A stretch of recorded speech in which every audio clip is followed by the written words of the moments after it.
sebenarnya aku tuh kayak ngerasa gimana ya, apa tuh kayak udah nggak kelas aja gitu. Sekarang kita udah akhir semester ya. Oh iya udah akhir semester sekarang ya. Kita pernah gitu observasi ya. Observasi. Jadi kalau anak bisnis yang mencuci. Oh iya. Nanti kita buat ya. Itu pasti kecil lagi loh. Masih belum aja ya. Terus yang kedua kita sama ini sih yang lucu banget ya sumpah. Iya sih dia bagus banget. Lagi sendiri ya. Saya kita sama ini sebentar doang ya. Tapi sama dia sama kayak kalau ini banget sama experience soal itu nggak ekspresi. Yang cuma apa sih nomornya yang besar. Iya. Kita apa sih kita sama dia? Kita berkas. Biasa. Oh iya. Dia nanya kita waktu sebentar lagi Hauni. Lucu banget ya. Iya. Kita pernah pubertas ya waktu itu sebenarnya. Iya. Ngomongin pubertas yang seperti apa ya? Kok aku lupa? Kok lupa sih? Kayak aku coba ya. Kamu bisa lupa? Kamu kayak sebenarnya tahu gitu kan? Iya. Caranya nggak tahu sih gimana ya? Yang nggak tahu. Yakin nggak bisa jelasin? Kayak mau jelasin tuh kayak jelasin tapi susah gitu. Kita tanya sama ibu Pri aja yuk. Yang bisa dong. Iya. Halo, kalian pada bingung ya apa itu pubertas dan ciri-cirinya? Nah, aku kasih tahu nih. Menurut Santrok 2003, pubertas adalah tanda yang paling utama atau paling penting dimulainya masa remaja, yang merupakan perubahan cepat pada kematangan fisik secara hormonal yang terjadi pada masa remaja awal. Sekarang kita akan bahas ciri-ciri fisik anak yang mengalami pubertas. Aku akan bahas dulu dari anak perempuan ya. Yang anak perempuan, ciri-cirinya yang pertama, pada kelenjar kelaminnya menghasilkan sel telur. Yang kedua, dia mengalami menstruasi. Yang ketiga, anak perempuan pinggulnya mulai membesar dan tumbuh payudara. Nah, yang keempat, tumbuh bulu-bulu di daerah tertentu, cempreng gitu. Nah, kalau ciri-ciri pada laki-laki apa ya? Aku kasih tahu ya. Yang pertama, anak laki-laki di kelenjar kelaminnya itu menghasilkan sel-sel sperma. Yang kedua, anak laki-laki itu mengalami mimpi basah. Yang ketiga, laki itu dadanya mulai bermidang, terus dia memiliki otot. Yang keempat, tumbuh rambut-rambut di daerah tertentu seperti kumis, jenggot. Sekarang udah ngerti kan apa pengertian dan ciri-cirinya? Oh, jadi gitu. Menarik juga ya. Pengertian berita ini. Udah paham kan? Nah, itu kan masih pengertian sama ciri-ciri pubertas. Aku masih bingung nih, apa sih perbedaan ciri-ciri pubertas pada anak autis? Iya ya. Mana ya? Kalian tidak tahu semuanya. Enggak. Coba kalian perhatiin layar tersebut tadi. Emang ada. Nanti saya akan menjelaskan di sana.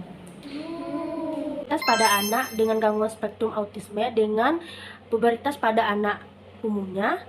Kalau kita lihat pada dengan gangguan spektrum autisme secara fisik sebenarnya tidak jauh berbeda sih. Dengan pada anak gangguan spektrum autisme juga disertai dengan perilaku-perilaku yang terbatas. Dan mereka juga bisa menampilkan perilaku-perilaku yang berulang-ulang yang mungkin tidak kita jumpai pada anak-anak umumnya gitu. Terjadi tentunya perkembangan otak. Yang lebih spesifik pada anak gangguan spektrum autisme itu sendiri, yaitu pada perubahan emosi itu sendiri. Kalau kita lihat tadi bahwa anak-anak tipikal atau anak-anak pada umumnya tanpa gangguan spektrum autisme saat memasuki remaja aja sudah dipenuhi dengan tantangan karena perubahan biologis, psikososial tadi, apalagi pada gangguan spektrum autisme mungkin yang paling jelas pada perubahan emosi tadi. Kalau pada anak umumnya lebih irritable, bahkan kalau anak pada gangguan spektrum autisme mereka mungkin lebih cenderung meledak-ledak gitu, eksplosif, tidak terkontrol gitu, dan ini memerlukan tantangan pada keluarga itu sendiri. See you. Nah, ini nih yang kamu cari. Udah tahu kan ya? Udah tahu sih. Udah paham sih. Baik banget ya dia ngasih tahu. Sekarang apa lagi ya?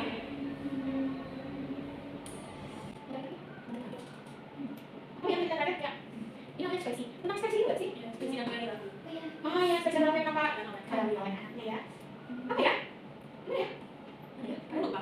Iya, oke. Ya. Sini biar aku ingat.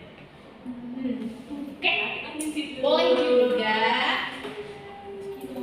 Assalamualaikum warahmatullahi wabarakatuh. Nah, di sini aku bakal menjelaskan ekspresi dan perilaku seksual yang ditampakkan anak autis pada masa pubertas. Remaja autis memiliki perbedaan dalam menampakkan ekspresi seksual dan perilaku seksual karena kurangnya kontrol diri pada anak autis tersebut. Terdapat suatu keterbatasan yang dimiliki remaja autis dalam menampakkan perilaku seksual yang dianggap masyarakat sebagai penyimpangan perilaku seksual. Contohnya seperti anak autis tersebut tiba-tiba membuka pakaiannya, masturbasi di tempat umum, dan memegang bagian tubuh orang lain tanpa izin. Pendidikan seks yang tidak tepat dan terlambat dapat menyebabkan remaja autis mengalami masa pubertas yang menyimpang dari remaja lainnya, seperti adanya manipulasi seks, emosi, dan minat yang tidak stabil pada lawan jenisnya.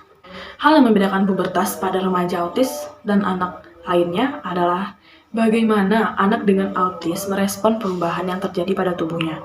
Perubahan yang terjadi menimbulkan ketidaknyamanan dan perubahan sifat pada anak autis. Ketidaktahuan remaja autis terhadap perubahan tersebut yang menyebabkan terjadinya emosi yang tidak terkontrol, perilaku yang dapat menimbulkan resiko dan penyimpangan seksual.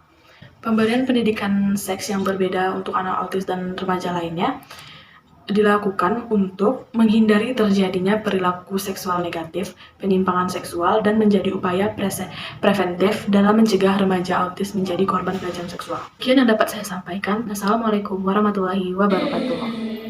Bagus banget nih. Paham dong, masa enggak? Tadi yang nanya tentang perasaan anak autis gimana bagusnya ya, sama hasil observasi kita juga yang boleh deh kalian Amanda. Kalian boleh nanya tentang hal tersebut.